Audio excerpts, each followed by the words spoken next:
Hey guys, welcome back. So today I wanted to go through and answer a couple of questions that have come through on various social media platforms in a little bit more of a free-flowing way. So let's jump straight into this.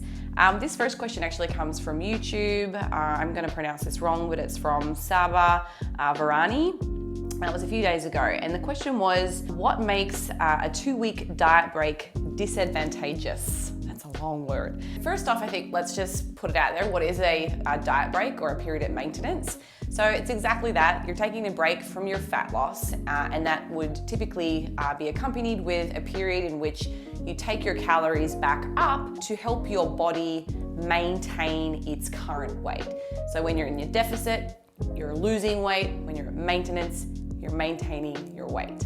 So a 2-week-long diet break comes from a few of the studies that have kind of looked into these periods at maintenance and whether they are positive for, body composition during fat loss. The main study is the Matador study, and part of that was actually incorporating 2 full weeks at maintenance, followed with 2 weeks in a deficit. There were some really positive outcomes from that particular study, and they did find that compared to a diet that was continuous in nature, the diet group or the group of participants that had the diet breaks actually lost more total body fat. They had it had a protective effect on their resting metabolic rate, and it helped them to preserve a greater percentage of their lean body mass while dieting, which is, the ultimate goal. If you could just purely lose fat, you would want to lose all fat. The reality of dieting is it's not quite how it happens, and there's going to be a small amount of lean body mass that we lose,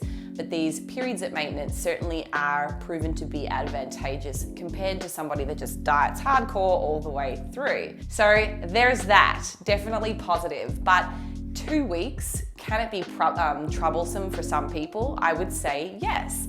And I would be in that kettle of fish, who would really struggle to take 2 weeks on a diet break. And the reason for that is I think a lot of people get into a good routine, they build up some momentum, they're seeing the results, and it's kind of providing them with some positive cues to keep going. So taking a week diet break or a period of maintenance, whilst it might have some positive effects from our body composition long term, there might actually be just as much of a disadvantage by having a diet break if that kind of throws you out of your groove, you end up overeating and not adhering to the diet break calories, and then you might even regress and put some weight on during that 2-week time phase. So I really think it probably is person to person dependent. I've worked with a lot of people that have found them to be fantastic. It gives them light at the end of the tunnel when they've done a couple of hard weeks of dieting, and then they've got a diet break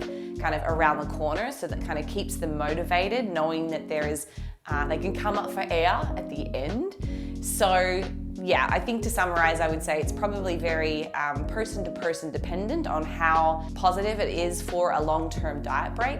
You've also got to have the conversation with yourself about the time frame that it's going to take. So incorporating really long breaks like that basically doubles the amount of time that you're going to be working towards your fat loss goal. And that might not sit okay with a lot of people too. It really is, it's up to you. The benefits are out there, they've been shown.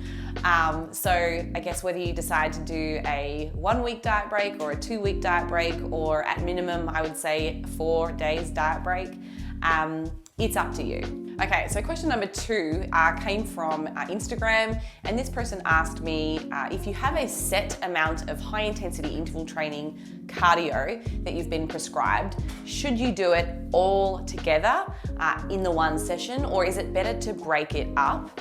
Part 2, when should I add more HIIT cardio? First off, I think we've got to look at why an individual is doing high intensity cardio in the first place and how it pertains to their goals. So in this situation, this person is currently in fat loss. So they're utilizing this high intensity cardio as a tool to help expend more energy, to burn more calories, and to keep them in a calorie deficit so they lose fat.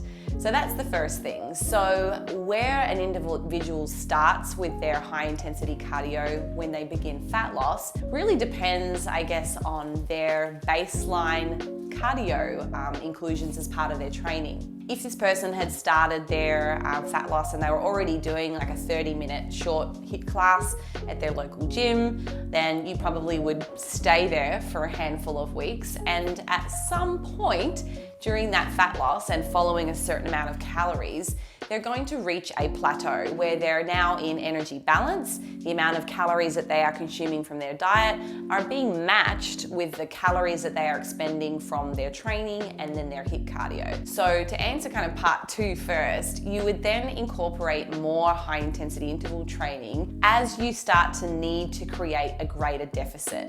We can do that by adjusting or modifying their calories and making those lower so that that energy balance equation again is putting them in negative energy balance so they lose fat.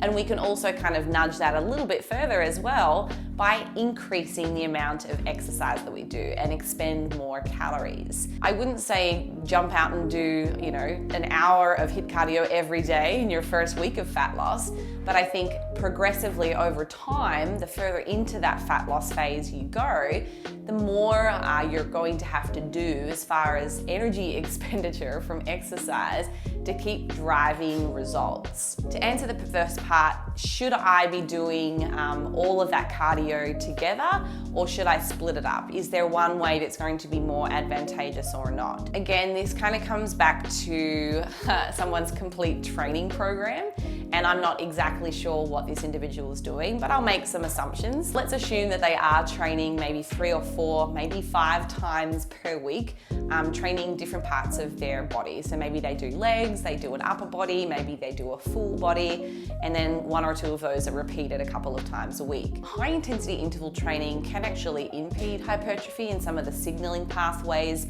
that help us to build muscle. I think that from a fat loss perspective, we want to go through that diet trying to maximize our amount of muscle retention. So inserting some HIIT cardio that can potentially impede that in a negative way and contribute to losses in lean body mass, then we want to make sure that it's kind of going in, strategically placing that cardio throughout the week so it's not impacting somebody's recovery from that resistance training, which should be the priority to help maximize their retention of muscle during fat loss. I would first kind of look at your training schedule and make sure that you're putting your HIIT cardio in probably on a day that doesn't have any other training if possible, or you're putting it in a day that is your easiest session or on a muscle group that is less important to you, and spread it out. Like, I wouldn't go in there and do your cardio first with the expectation you're going to go and hit the weights room later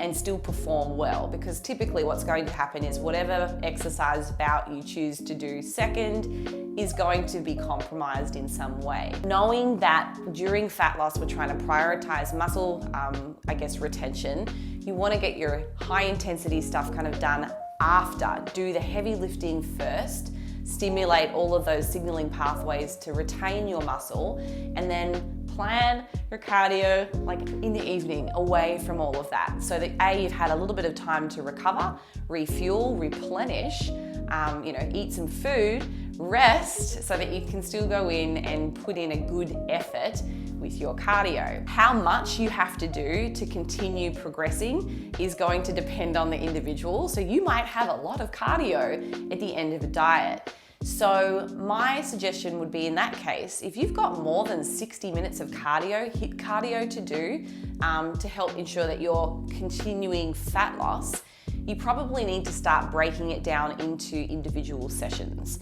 You would probably find if you tried to do 90 minutes of HIIT cardio back to back, at about that 30-minute mark, and again, depending on your fitness levels, you're going to start to gas out. Like, you're going to have very little energy. So the amount of total work that you can then do for the remaining 45 minutes or even 75 minutes is probably going to start to decrease. So therefore, your total amount of calories being expended is probably somewhat lower than if you separated that training session out and actually did, say, 30 minutes here, 30 minutes there, another 30 minutes, and spread it out that way that for each individual bout of high intensity exercise, you're actually able to invest a lot of energy. You're able to work hard and keep it at a consistent intensity, burn a good amount of calories, and that way it's going to help you continue progressing with your goal. I would say that generally speaking, if you have a small amount of high intensity cardio you've got to do,